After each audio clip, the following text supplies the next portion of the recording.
ओम शांति। 9/4/86 सच्चे सेवाधारी की निशानी।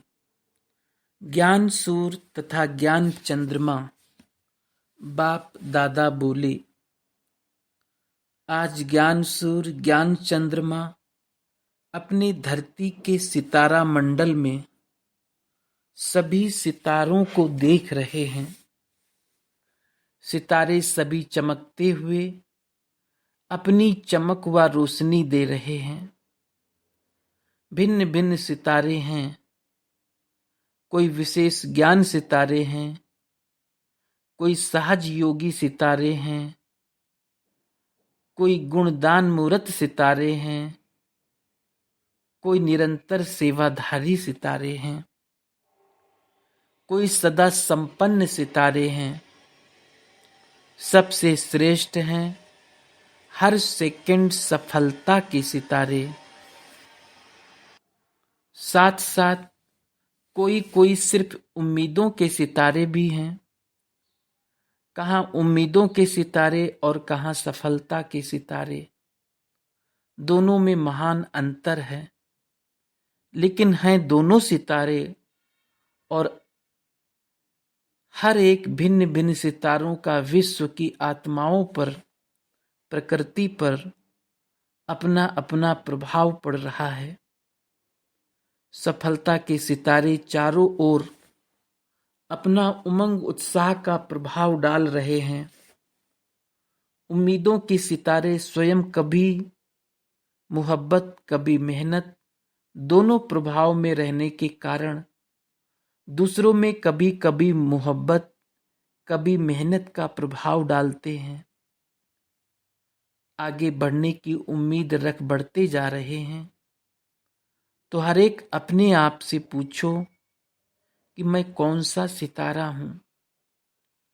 सभी में ज्ञान योग गुणों की धारणा और सेवा भाव है भी, लेकिन सब होते हुए भी किसमें ज्ञान की चमक है तो किसमें विशेष याद की योग की है।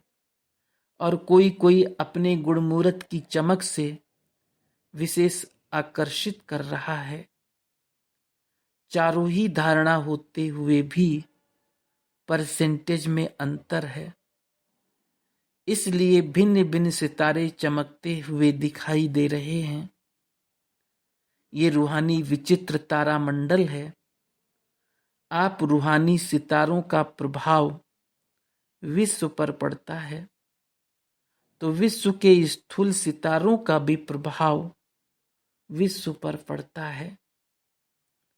जितना शक्तिशाली आप स्वयं सितारे बनते हो, उतना विश्व की आत्माओं पर प्रभाव पड़ रहा है और आगे पड़ता ही रहेगा।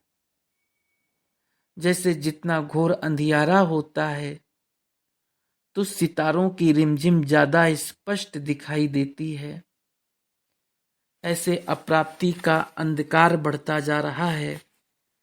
और जितना बढ़ता जा रहा है, बढ़ता जाएगा, उतना ही आप रूहानी सितारों का विशेष प्रभाव अनुभव करते जाएंगे। सभी को धरती के चमकते हुए सितारे ज्योति बिंदु के रूप में प्रकाशमय काया फरिश्ते के रूप में दिखाई देंगे। जैसे अभी आकाश के सितारों के पीछे वो अपना समय एनर्जी और धन लगा रहे हैं, ऐसे रूहानी सितारों को देख आश्चर्यवत होंगे। जैसे अभी आकाश में सितारों को देखते हैं, ऐसे इस धरती के मंडल में चारों ओर फरिश्तों की झलक और ज्योतिर्मय सितारों की झलक देखेंगे, अनुभव करेंगे। ये कौन है, कहां से इस धरती पर अपना चमत्कार दिखाने आए हैं। जैसे स्थापना के आदि में अनुभव किया कि चारों ओर ब्रह्मा और कृष्ण के साक्षात्कार की लहर फैलती गई। ये कौन है, ये क्या दिखाई देता है, ये समझने के लिए बहुतों का अटेंशन गया। ऐसे अब अंत में चारों ओर ये दोनों रूप, ज्योति और फरिश्ता, उसमें बाप दादा और बच्चे सबकी झलक दिखाई देगी और सभी का, एक से अनेकों का इसी तरफ स्वतः ही अटेंशन जाएगा। अभी ये दिव्य दृश्य आप सबके संपन्न बनने तक रहा हुआ है। फरिश्तेपन की स्थिति सहज और स्वतः अनुभव करें, तब वो साक्षात फरिश्ते साक्षात्कार में दिखाई देंगे। ये वर्ष फरिश्तेपन की स्थिति के लिए विशेष दिया हुआ है। कई बच्चे समझते हैं कि क्या सिर्फ याद का अभ्यास करेंगे, वह सेवा भी करेंगे, वह सेवा से मुक्त हो तपस्या में ही रहेंगे। बाप दादा सेवा का यथार्थ अर्थ सुना रहे हैं। सेवा भाव अर्थात सदा हर आत्मा के प्रति शुभ भावना, श्रेष्ठ कामना का भाव। सेवा भाव अर्थात हर आत्मा की भावना प्रमाण फल देना। भावना हद की नहीं, लेकिन श्रेष्ठ भावना। आप सेवाधारियों प्रति अगर कोई रूहानी स्नेह की भावना रखते, शक्तियों के सहयोग की भावना रखते, खुशी की भावना रखते, शक्तियों की प्राप्ति की भावना रखते, उमंग उत्साह की भावना रखते, ऐसे भिन्न भिन्न भावना का फल अर्थात सहयोग द्वारा अनुभूति कराना, तो सेवा भाव इसको कहा जाता है। सिर्फ स्पीच करके आ गए या ग्रुप समझा कर आ गए, कोर्स पूरा करा के आ गए, वह सेंटर खोल कर आ गए, इसको सेवा भाव नहीं कहा जाता। सेवा भाव अर्थात किसी भी आत्मा को प्राप्ति की मेवा का अनुभव कराना। इसी सेवा में तपस्या सदा है। तपस्या का अर्थ सुनाया, दृढ़ संकल्प से कोई भी कार्य करना। जहां यथार्थ सेवा भाव है, वहां तपस्या का भाव अलग नहीं। त्याग, तपस्या, सेवा, इन तीनों का कंबाइंड रूप सच्ची सेवा है। और नामधारी सेवा का फल अल्पकाल का होता है। वहां ही सेवा की और वहां ही अल्पकाल के प्रभाव का फल प्राप्त हुआ और समाप्त हो गई। अल्पकाल के प्रभाव का फल अल्पकाल की महिमा है। बहुत अच्छा भाषण किया, बहुत अच्छा कोर्स कराया, बहुत अच्छी सेवा की, तो अच्छा अच्छा कहने का अल्पकाल का फल मिला और उनको महिमा सुनने का अल्पकाल का फल मिला।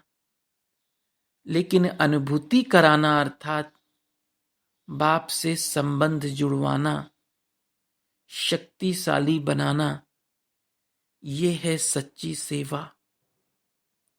सच्ची सेवा में त्याग तपस्या ना हो तो ये 50-50% वाली सेवा नहीं, लेकिन 25% वाली सेवा है।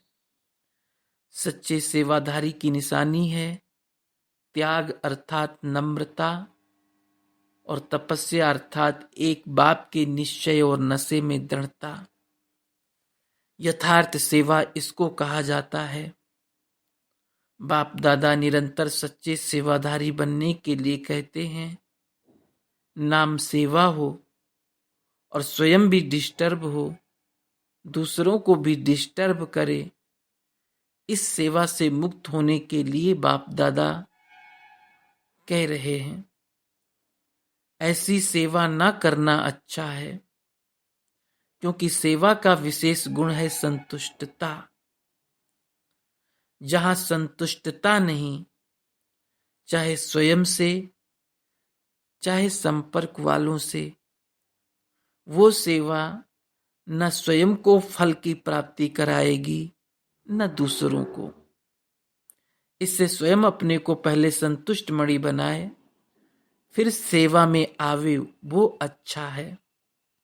नहीं तो सूक्ष्म बोझ जरूर है, वो अनेक प्रकार का बोझ उड़ती कला में विघ्न रूप बन जाता है। बोझ चढ़ाना नहीं है, बोझ उतारना है। जब ऐसे समझते हो तो एकांतवासी बनना अच्छा है, क्योंकि एकांतवासी बनने से स्व परिवर्तन का अटेंशन जाएगा। तो बाप दादा तपस्या जो कह रहे हैं, वो सिर्फ दिन रात बैठे बैठे तपस्या के लिए नहीं कह रहे हैं। तपस्या में बैठना भी सेवा ही है। लाइट हाउस माइट हाउस बन शांति की शक्ति की किरणों द्वारा वायुमंडल बनाना है। तपस्या के साथ मनसा सेवा जुड़ी हुई है, अलग नहीं है। नहीं तो तपस्या क्या करेंगे। श्रेष्ठ आत्मा ब्राह्मण आत्मा तो हो गए, अब तपस्या अर्थात स्वयं सर्व शक्तियों से संपन्न बन दृढ़ स्थिति दृढ़ संकल्प द्वारा विश्व की सेवा करना। सिर्फ वाणी की सेवा सेवा नहीं है। जैसे सुख शांति पवित्रता का आपस में संबंध है, वैसे त्याग तपस्या सेवा का संबंध है।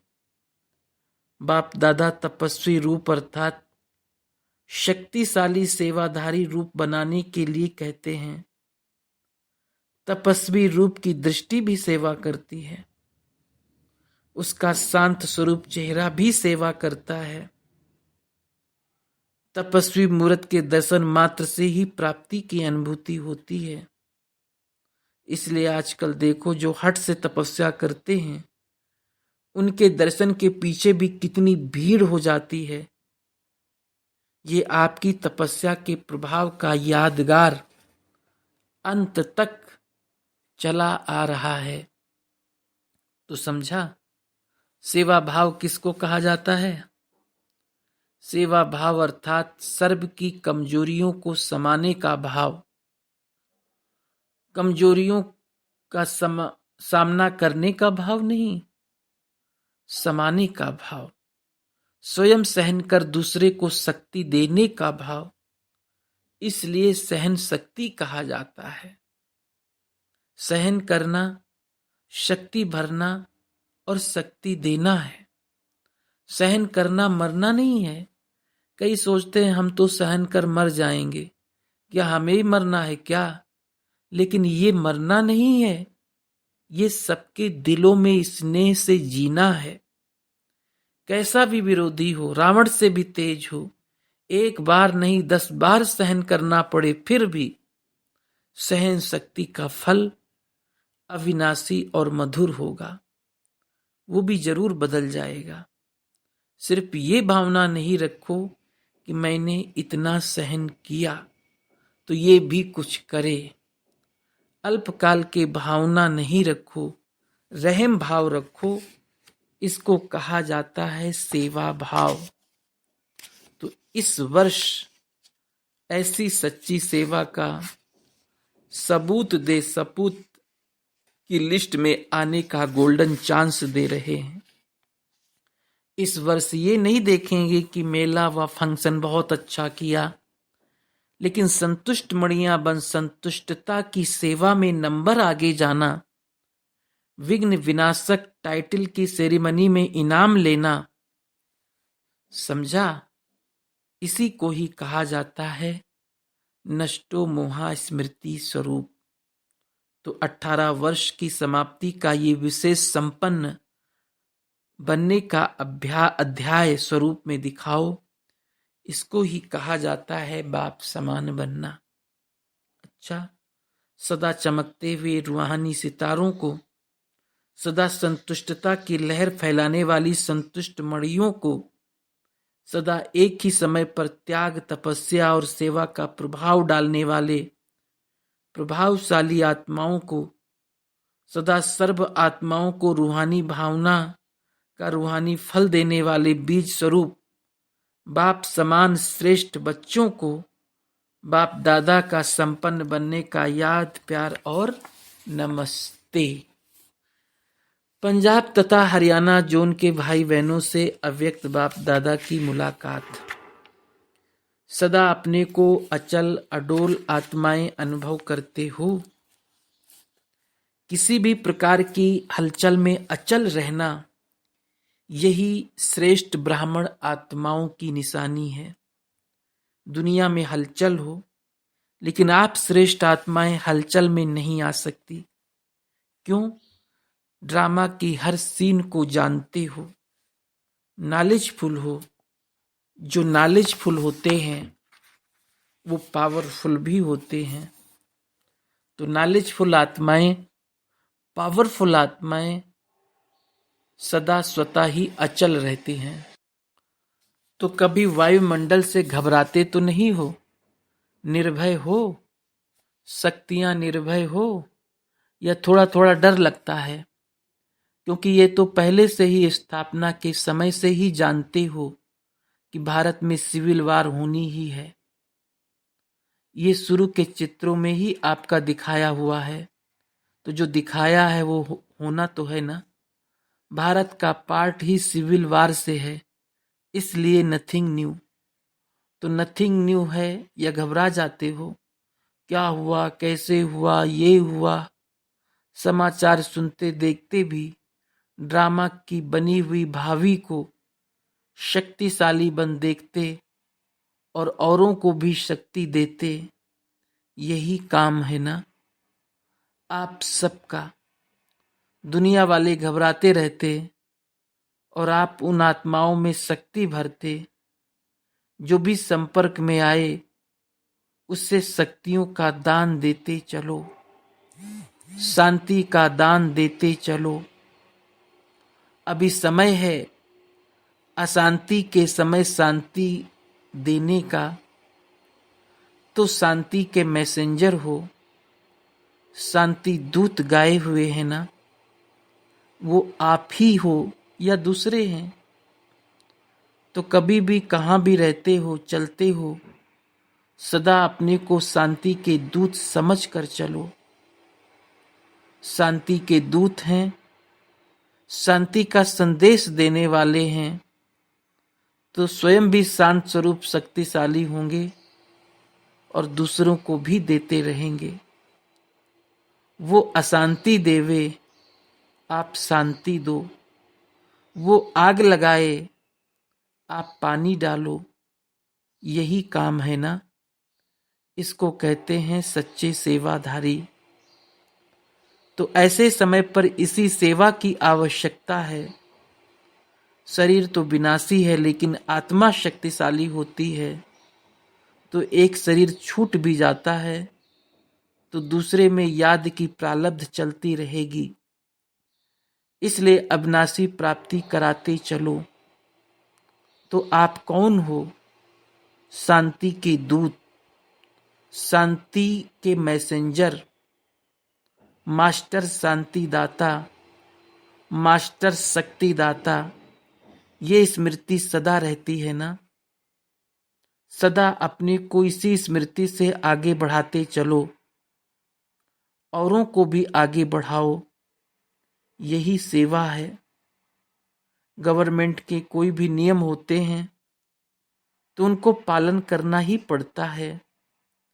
लेकिन जब थोड़ा भी समय मिलता है तो मनसा से, वाणी से सेवा जरूर करते रहो। अभी मनसा सेवा की भी बहुत आवश्यकता है, लेकिन जब स्वयं में शक्ति भरी हुई होगी तब दूसरों को दे सकेंगे। तो सदा शांति दाता के बच्चे शांति दाता बनो। दाता भी हो, विधाता भी हो। चलते फिरते याद रहे, मैं मास्टर शांति दाता, मास्टर शक्ति दाता हूं। इसी स्मृति से अनेक आत्माओं को वाइब्रेशंस देते रहो। तब वो महसूस करेंगे कि इनके संपर्क में आने से शांति की अनुभूति हो रही है। तो यही वरदान याद रखना कि बाप समान मास्टर शांति दाता, शक्ति दाता बनना है। सभी बहादुर होना। हलचल में भी व्यर्थ संकल्प नहीं चले, क्योंकि व्यर्थ संकल्प समर्थ बनने नहीं देगा। क्या होगा, ये तो नहीं होगा, ये व्यर्थ है। जो होगा उसको शक्तिशाली होकर देखो और दूसरों को शक्ति दो। ये भी साइड सीन आती है। ये भी एक वाई प्लाट चल रहा है। वाई प्लाट समझकर देखेंगे तो घबराएंगे नहीं। दूसरा, अपने को पद्मा पदम भाग्यवान अनुभव करते हो, क्योंकि देने वाला बाप इतना देता है जो एक जन्म तो भाग्यवान बनते ही हो, लेकिन अनेक जन्म तक ये अविनाशी भाग्य चलता रहेगा। ऐसा अविनाशी भाग्य कभी स्वप्न में भी सोचा था? असंभव लगता था ना, लेकिन आज संभव हो गया। तो ऐसी श्रेष्ठ आत्माएं ही हैं, ये खुशी रहती है।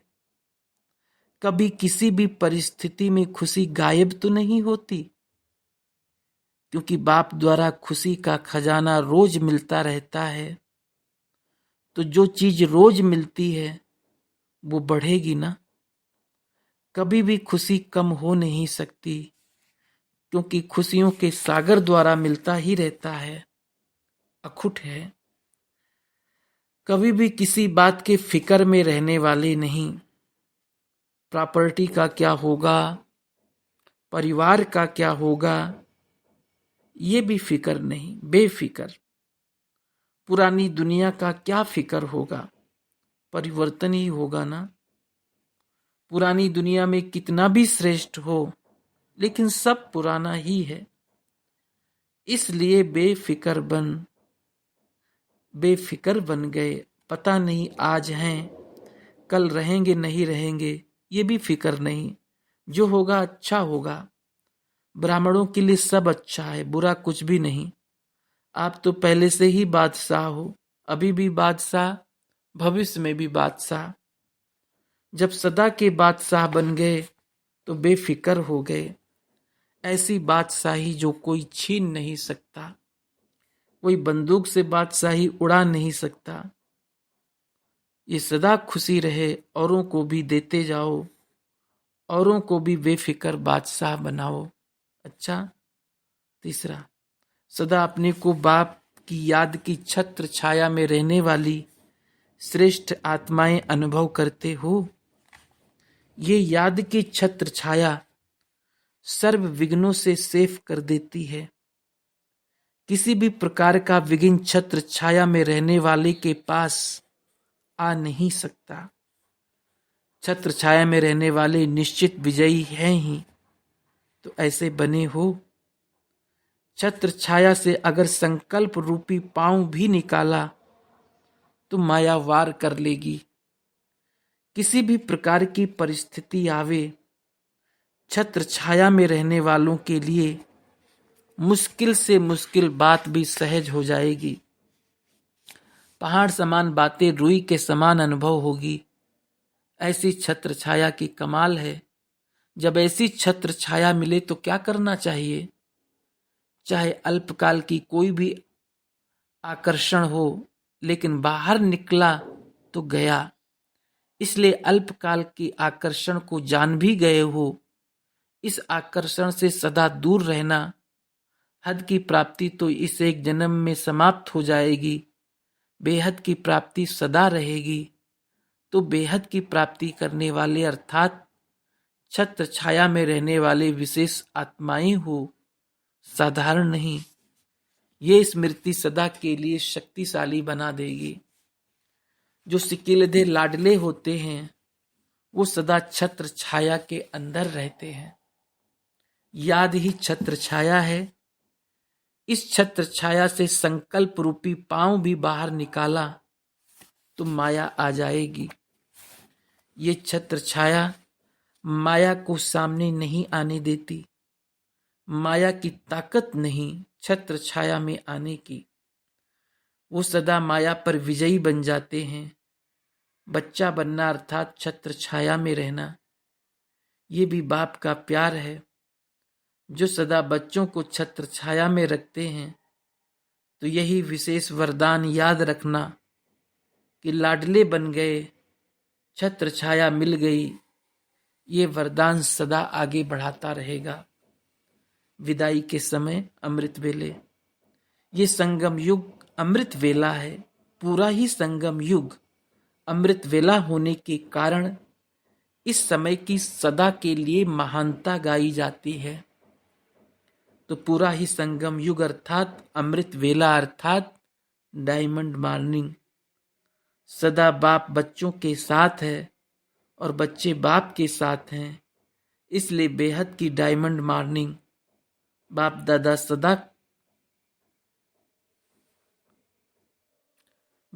सदा करते ही रहते हैं। लेकिन व्यक्त रूप से, व्यक्त देश के हिसाब से आज भी सभी बच्चों को सदा साथ रहने की गुड मॉर्निंग कहो, गुड मॉर्निंग, गोल्डन मॉर्निंग कहो, डायमंड मॉर्निंग कहो, जो भी कहो, वो बाप दादा सभी बच्चों को दे रहे हैं। स्वयं भी डायमंड हो, मॉर्निंग भी डायमंड है और डायमंड बनाने की है।